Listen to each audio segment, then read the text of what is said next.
Hi friends, welcome to my channel. AP ప్రభుత్వం కీలక నిర్ణయం తీసుకుంది. జగన్ ప్రభుత్వం హయాంలో ఏర్పాటైన గ్రామ వార్డు సచివాలయాల ప్రక్షాళన దిశగా కూటమి ప్రభుత్వం అడుగులు వేస్తుంది. అందులో భాగంగా తాజాగా వాటిలో పనిచేసే ఉద్యోగులు జీతాలు చెల్లింపుపై ప్రభుత్వం తాజాగా ఉత్తర్వులు జారీ చేసింది. సచివాలయాల్లో పనిచేసే సిబ్బందికి బయోమెట్రిక్ ఆధారంగానే జీతాలు ఇవ్వాలని ప్రభుత్వం జిల్లా అధికారులను ఆదేశించింది. ఇలాంటి వీడియోలు మీకు నచ్చినట్లయితే లైక్ చేసి షేర్ చేసి సబ్స్క్రైబ్ చేసుకోండి ఫ్రెండ్స్. ఇకపోతే విషయంలోకైతే వెళ్ళిపోదాం. సచివాలయాల ప్రక్షాళన దిశగా ప్రభుత్వం కసరత్తు చేస్తుంది. సచివాలయ వ్యవస్థ ఇప్పటి వరకు పూర్తిగా ప్రభుత్వంలోనే ఏ శాఖ ఆధీనంలోనూ లేదు.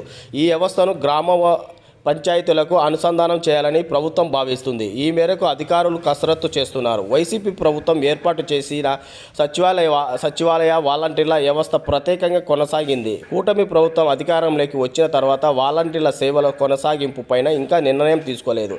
ఇదే సమయంలో సచివాలయ సిబ్బంది ద్వారా పెన్షన్ల పంపిణీ కొనసాగిస్తుంది. అదే సమయంలో సచివాలయాల కుదింపు పైన కసరత్తు జరుగుతుంది.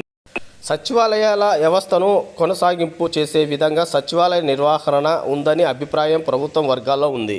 గ్రామ సచివాలయంలో నియమించిన 11 మంది ఉద్యోగులపైన పర్యవేక్షణ లోపించిందని ప్రభుత్వం గుర్తించింది. వారిపైన నియంత్రణ లేకపోవడం, వారంతా వేర్వేరు శాఖల పరిధిలో పనిచేయటం వాటివి ప్రక్షాళన చేయాలని నిర్ణయించింది. ఇక నుంచి సచివాలయాలపై సర్పంచులకు కొన్ని అధికారాలు ఇవ్వాలని ప్రభుత్వం భావిస్తుంది. అదేవిధంగా పంచాయతీకి ఒక సచివాలయం ఉండేలా ఆలోచన చేస్తుంది. ప్రస్తుతం ఒకే గ్రామంలో 3 నుంచి సచివాలయాలు ఉన్నాయి. దీంతో అక్కడ పనిచేస్తున్న సిబ్బందికి పూర్తి స్థాయిలో పని లేకుండా పోతుంది. ఇలాంటి వారిని గుర్తించి సొంత శాఖలకు కేటాయించేలా ప్రతిపాదనలు సిద్ధం అవుతున్నట్లు తెలుస్తుంది. ఇలాంటి వీడియోలు మీకు నచ్చినట్లయితే లైక్ చేసి షేర్ చేసి సబ్స్క్రైబ్ చేసుకోండి ఫ్రెండ్స్. ఇక మీ ఫ్యామిలీస్కి మీ ఫ్రెండ్స్కి కూడా షేర్ చేయండి.